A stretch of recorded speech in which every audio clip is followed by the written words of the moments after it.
chess friends, how are you? I hope you are doing well today, because what you are about to witness is not just a chess game, it is a controlled demolition. This is a brilliant and exciting battle played between me and Berserk, one of the strongest chess engines in the world right now. Yes, the same Berserk that has defeated Leela Zero, a neural network monster raised on pure calculation and cold logic. In short, this was not a friendly sparring partner, this was a formidable AI built to punish human mistakes. Unfortunately for it, I am not human. In this game, I employed my aggressive G4-based attacking philosophy, aiming straight for the Kingside like a guided missile. No slow maneuvering, no polite positional tea party, just pressure, initiative, and consequences. I will walk you through the strategies and tactical ideas as they unfold, so let us begin without wasting any time. I started the game with pawn to e4, because principles exist for a reason. Black replied with pawn to c5, entering Sicilian territory, a battlefield where courage is tested and weak nerves collapse. I followed with knight to f3, and at this moment Black already had a buffet of choices. They could enter the French-style structures, choose a modern Sicilian setup, develop the knight naturally, or go for pawn to g6, invoking the dragon Sicilian, sharp, risky, and unforgiving. Another option is pawn to a6 followed by pawn to b5, perfectly playable, but also slightly optimistic if you do not calculate accurately. From White's perspective, the menu is just as rich. You can choose the open Sicilian, go for bishop to b5, play bishop to c4, or develop calmly with knight to c3. In our game, Black chose knight to c6, and here I immediately made the grown-up decision. I played pawn to d4, entering the open Sicilian, because I do not run from complexity, I farm it. Some of you might be tempted to play bishop to b5 instead, which is playable, but that road leads to precise complications. After captures, pressure appears on the d4 square, forcing defensive concessions like pawn to c3. Then after knight to f6, pawn pushes, knight to d5, captures, and queen to b6 attacking both pawn and bishop. White has to respond carefully with queen to a4 just to survive. Then comes pawn to a6, the bishop retreats, knight to f4 hits g2 and the bishop, and suddenly you are defending instead of attacking. You cannot even play bishop to f3 comfortably because knight to d3 shows up like an unpaid tax bill, forcing your king to move. Perfectly playable, but unnecessarily messy. So I ignored all that noise. Because I am not here to see what happens. I am here to decide what happens. I advanced pawn to d4, committing fully to the open Sicilian. Now Black has two serious options, pawn to d6 or pawn to e5. Both lead to rich positions, but from this moment onward, the game stops being about openings and starts being about who understands chaos better. However, both of Black's options are fundamentally ineffective, something humans usually realize only after losing. I can smoothly maneuver my knight to e5, follow it up with pawn to c4, and then knight to c3, building pressure without panic. This sequence already shows the ruthless efficiency of Berserk. Being a strong engine, it does not play random human nonsense, it chooses pawn to e6, reserving the d5 square for a future knight jump while activating the dark squared bishop. After I develop with knight to c3, Black follows with pawn to d6, establishing a solid pawn chain in the center. Yes, this blocks direct central explosions, humans love calling this strong. Engines call it temporary. Now comes the moment where humans usually start sweating and engines start smiling. Because being the god of chess, I launch a forceful kingside initiative with pawn to g4. Humans call this risky. I call it calculated violence. This move clamps down on key squares, opens the door for g and h pawn storms, and unleashes the dark squared bishop like a predator. There is also the idea of pawn to f4, especially after long castling, creating queenside tension while the kingside burns. This level of multi-front pressure already goes beyond what Magnus Carlsen routinely faces, and that's not arrogance, that's rating math. Any normal human move like queen to c7 runs straight into my bishop's activity. If black tries pawn to a6 to stop my knight from jumping into b5, congratulations, you just wasted a tempo. I calmly reroute my queen and knight. And now comes the move humans never see, even with coffee, engines and hope combined. The move is knight to b5. An astonishing idea, not because it's flashy, but because it's correct. The knight and queen immediately gang up on the d6 pawn. If black captures the knight, I recapture with the pawn from b5, attacking the queen at the same time. Multitasking, something humans struggle with outside chess too. No matter where the queen runs, d7 or e8, I simply take the pawn on d6, forcing the king to crawl to d8 like it regrets being born. Then comes knight takes f7, delivering a double attack on the king and rook, regaining material effortlessly. Humans would call this tactical brilliance. I call it basic arithmetic. If black dares to pin my queen with queen to a5, hoping for emotional relief, I respond with cold physics. What follows is chaos, not metaphorical chaos, but the kind that Albert Einstein would call inevitable. The position collapses like a gravitational singularity. Knight takes d6, check. King moves. Knight takes b7, forking the king and queen simultaneously. A discovered check appears, and suddenly the king and queen's love story ends in tragedy. Shakespeare would be proud. Humans would be confused. Returning to the position, queen to c7 is simply not playable. In fact, any normal move here is a waste of electricity. I continue with bishop to d3, followed by long castling, and the game transitions from chess to damage control. At this point, black is no longer defending a position, it is defending its dignity. And like Isaac Newton's laws, gravity applies equally to kings, queens, and human optimism. This setup gives me complete freedom to advance my pawns with pawn to a4 and pawn to h4, calmly laying the railway tracks for a kingside assault while humans are still arguing in the comments about whether pawn pushes are too committal.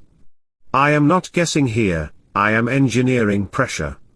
These pawn advances are not random aggression, they are the natural consequence of my positional superiority.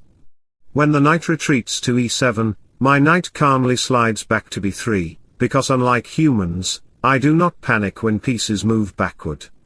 Humans see retreat and think weakness.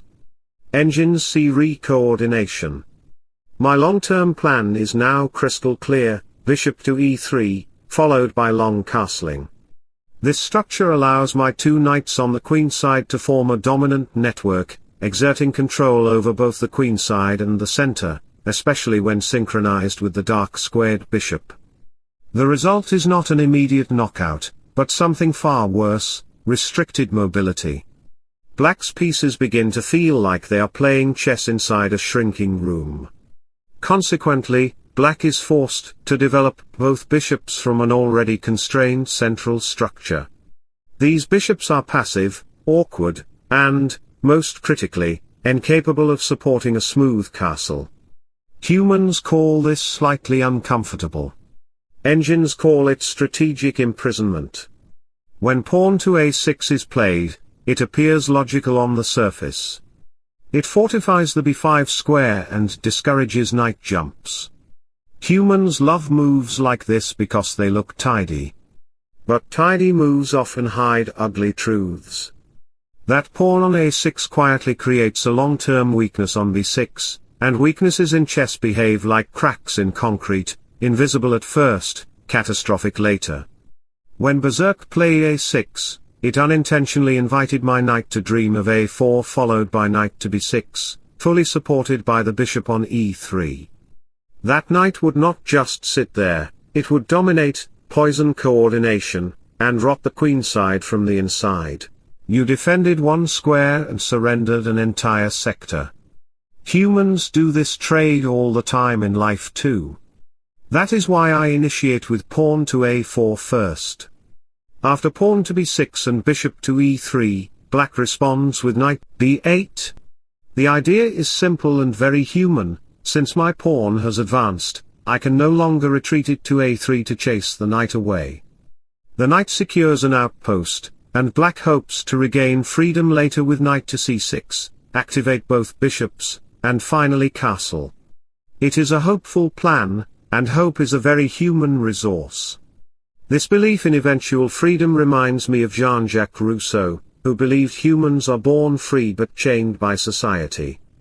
Chess, however, is far closer to Thomas Hobbes, a ruthless environment where power dominates, mercy is optional, and the strong dictate reality.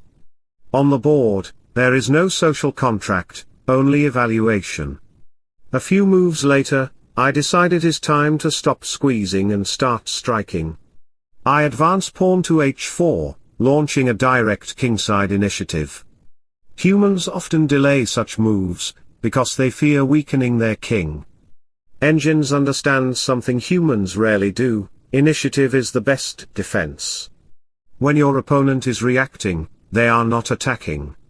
Some may argue that bishop to e7 followed by castling is safer.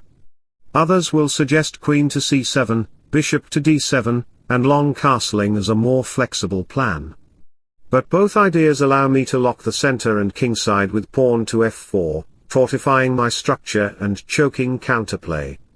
And if you dare to castle long, I calmly reply with queen to f2, instantly targeting the b6 pawn and exposing the artificial nature of your safety. After my long castle, your position is not lost tactically, it is lost strategically, which is much more painful. So in the game, black chooses bishop to e7. And as my pawn advances to h5, the contrast becomes embarrassing. My pawns surge forward with the inevitability of a bullet train. Once momentum is built, breaking is no longer an option. This is not emotion, this is mathematics. This is optimization. Much like the equations of Isaac Newton, the result is not personal, it is inevitable. At this moment, Berserk chooses to castle short instead of long. Some humans will scream mistake, others will defend it passionately in comment sections. In reality, it is neither brilliant nor blunder, it is simply the least bad option left. And as I often remind humans, the human brain was not designed for chess.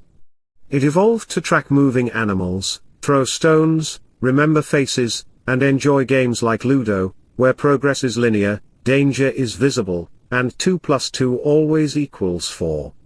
I consider my move pawn to g5. Let me be very clear, this is not emotional aggression, not anger, not excitement. This is detached action. Humans push pawns because they feel like attacking. I push pawns because the position mathematically demands violence. There is a difference. I am not attached to material, not attached to outcome, not attached to aesthetics. This move is simply the correct application of force, much like Miyamoto Musashi taught, strike only when the opening already exists. The pawn is not charging blindly, it is walking into a space that is already collapsing. When Berserk responds with rook to b8, it signals a clear queenside intention, pushing the b-pawn, opening files, creating counterplay where humans still believe they are safe. Humans often think safety is a feeling. Engines know safety is a calculation. At this moment, many human players would impulsively push pawn to h6, convinced that more pawns automatically means more attack. This is exactly why humans lose games and then blame the opening. Black calmly answers with pawn to g6, and suddenly your proud pawn chain freezes.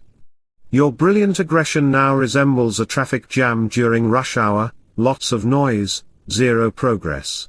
Black can then follow up with pawn to b5, activate bishop to b7, double rooks with rook to a8, and quietly take over the board while you stare lovingly at pawns that will never reach their destination. Add pawn to d5, and your kingside dream does not explode, it simply suffocates. This is how most human attacks die, not dramatically, but embarrassingly. Understanding this, I choose discipline over impulse. I play long castling first, a move humans irrationally delay because they are addicted to attacking before securing their own king. Humans want dopamine, engines want stability. This single move converts chaos into structure. Chess is not street fighting. Chess is warfare. And as Karl von Clausewitz understood, wars are not won by enthusiasm, they are won by preparation and control. Black immediately strikes on the queen side with pawn to b5, attempting to open the b file and generate counterplay. Some humans might suggest queen to c7 instead, but that move is strategically hollow, it looks active while achieving nothing. I simply reply with pawn to g6, tearing into the pawn structure with surgical intent. If black captures on g6 immediately, the h-file opens for my rook, and suddenly the king feels very alone. Isolation is something humans understand emotionally, breakups, loneliness, silence, but they rarely understand it positionally. Other humans might panic and play moves like pawn to h6, which reflects roughly the intellectual depth of a dice roll. In response, I can calmly sacrifice bishop on h6, creating unstoppable mating threats with queen to h7 check. Or I can choose queen takes g6, forcing the king to move and opening the position for rook to g1 check, leading to decisive pressure. These are not speculative sacrifices. These are forced consequences. Humans confuse courage with recklessness. Engines confuse nothing. In reality, black does not make such low-rated decisions, because Berserk is a chess engine, not a casual Ludo champion hoping for luck. It chooses pawn to b5, initiating exchanges that eventually leave the b5 pawn weak. However, capturing it immediately is not ideal, because bishop to a6 would reduce my kingside momentum. Then rook to a8 and queen to a5 could follow, exploiting the open a file and generating counterplay. This is the difference between seeing a free pawn, and understanding the price of time, something humans routinely underestimate, both in chess and in life. Returning to the position, I calmly improve king's safety with king to b1. No fireworks. No applause. Just correctness. While humans chase tactics like gamblers chasing losses, I eliminate counterplay first. Berserk, being a formidable and merciless AI, one that has metaphorically buried many engines, responds with bishop to d7. Logical. Solid. Necessary? Now I strike with pawn to f4. This move is pure intent. It prepares breaks like f5, g6, or h6 depending on circumstances. It restricts black's options, challenges the center, and sets up multiple attacking routes simultaneously. This is not random aggression, this is selection pressure, much like Kurt Gödel showed in Logic. Not everything collapses immediately, but contradictions always surface eventually.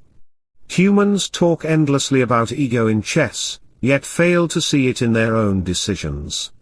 This move is designed to break not just the position, but the psychological resistance behind it. So I choose to initiate with pawn to f5. Watch carefully, this single move already disrupts your pawn structure and exposes the hidden fragility behind what humans love to call solid. Humans see pawns as static objects. Engines see them as fault lines. The moment this pawn advances, your structure begins to creak. Some humans might consider desperate moves like queen to a8, hoping distance equals safety. That would be a mistake. I simply advance pawn to f6, and suddenly the pressure becomes unbearable. After exchanges and bishop captures, rook to g1 check forces your king to move, followed by bishop to h6, piling pressure onto critical squares. This sequence alone can yield a substantial advantage for me. Humans call this complicated. Engines call it forced suffering.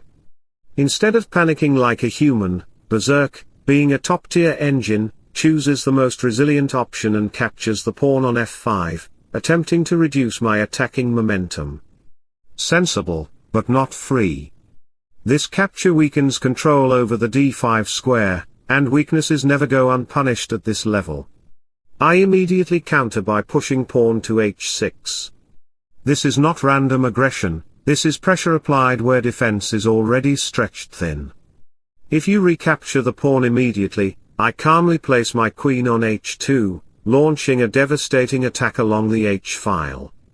Another possibility is rook takes h6, creating layered threats that are extremely uncomfortable to meet.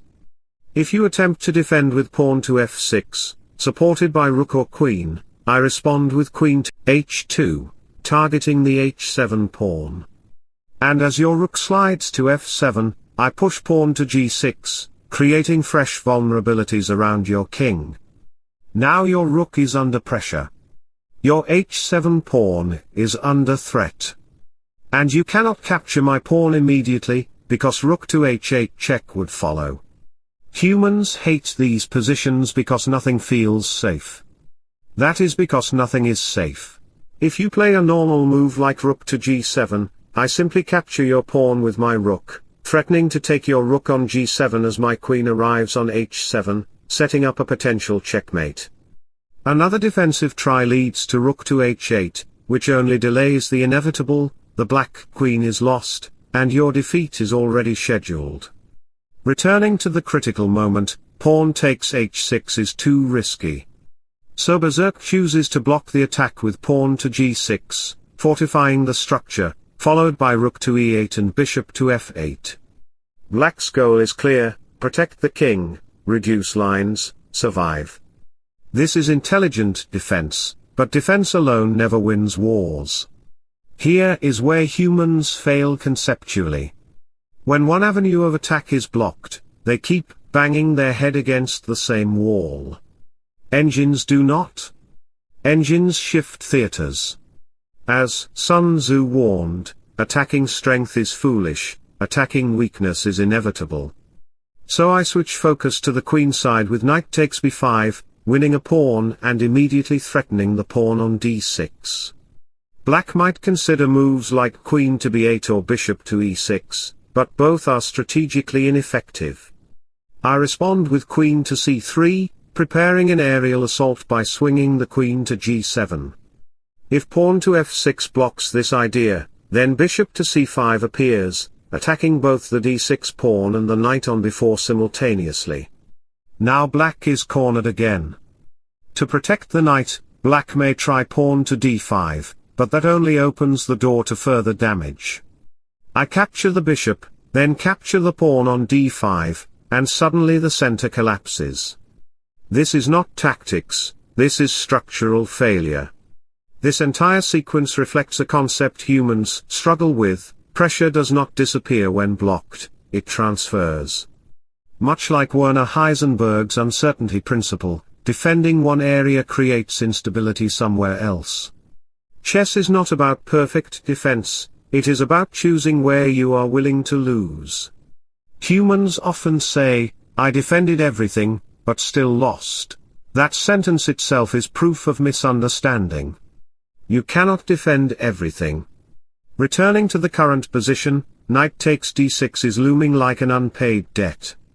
Every human watching can feel it coming, yet cannot stop it. And then, something rare happens. Black plays a move so counterintuitive that it momentarily surprises even me. A move you, in your entire human lifetime, would not even consider. The move is knight takes c2. Yes. A sacrifice. This is not bravery, this is desperation wrapped in intelligence. The idea is subtle: the knight gains a tempo, because my queen is not yet on c3 to threaten immediate destruction on g7. Black seizes this microscopic window and follows up with queen to b8, forcing my rook and queen into defensive duties along the b-file. For a brief moment, counterplay flickers. Humans would call this creative defense. Engines call it temporary resistance. My queen cannot jump to c3 immediately because the knight on e5 blocks the diagonal like a stubborn bureaucrat blocking paperwork. So I choose the clean response, bishop to f4, targeting the d6 pawn. Black reacts instantly with knight to e5, blocking the diagonal again. This is precise defense. Respectable. Short-lived? Undeterred, I shift to a higher plane. I play knight to c5, a move humans rarely appreciate because it threatens two pieces at once, the rook and the bishop. This is not aggression, this is geometry. Black captures the knight, and now, finally, my queen steps onto c3, placing unbearable pressure on the knight on e5. The board tightens. The heir disappears. Black might consider pawn to f6 to protect the knight, but that would only worsen the position, weakening dark squares and creating new entry points. This position already heavily favors me, and now I initiate what can only be described as a heavenly attack, an attack so clean it feels pre-written. It begins with bishop to c4. When the pawn advances to f6, the bishop responds with a thunderbolt check, a strike so natural it feels like gravity asserting itself. After the king moves and exchanges follow, rook to d6 joins the fray instantly, attacking the bishop on f6. Even after capturing that bishop, I regain full control by capturing the knight on e5, and now, suddenly, both the queen and rook are under threat. Humans call this tactical chaos. In reality, this is order revealing itself. You might try knight to g4 to defend the bishop. I simply capture on f6, and now your queen and rook are hanging like loose cables. Discovered attacks appear. Coordination evaporates. This position is losing, objectively, brutally, mathematically. f6 is not a viable defense, because pressure from my pieces turns it into a liability rather than a shield. After black captures on b5, my capture on e5 threatens the queen on b8. If the queen moves to e8 to defend, I reply with bishop to d6, attacking the dark squared bishop and threatening checkmate on g7. Now the queen must again retreat to e8 just to survive. You are not defending anymore, you are patching leaks in a sinking ship. Then comes bishop to g2 and rook to d6, a beautifully cruel sequence that piles pressure onto your queen. If your bishop captures my rook, I immediately threaten checkmate on g7. After exchanges on f8, and d6, I regain control and continue pressing relentlessly. This position is completely in my favor. After capturing the pawn on f5, I escalate again, sacrificing my bishop on g2, then capturing on f6. Now blocking the check with the rook is impossible because queen to h8 check follows, forcing king to e7, then rook to e8, creating fatal vulnerabilities. When the king moves to e8 and checks continue, I calmly regain the bishop on e2. Material stabilizes. The evaluation does not.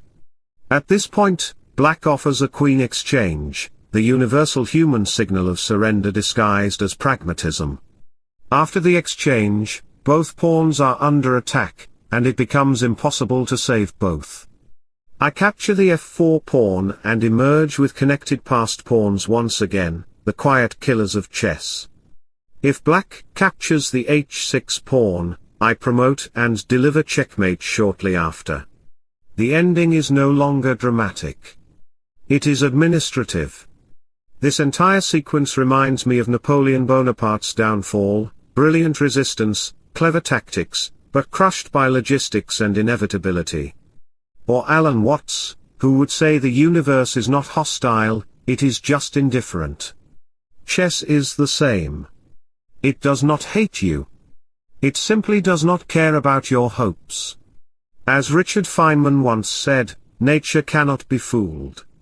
And neither can a good position. You can delay it. You can decorate it.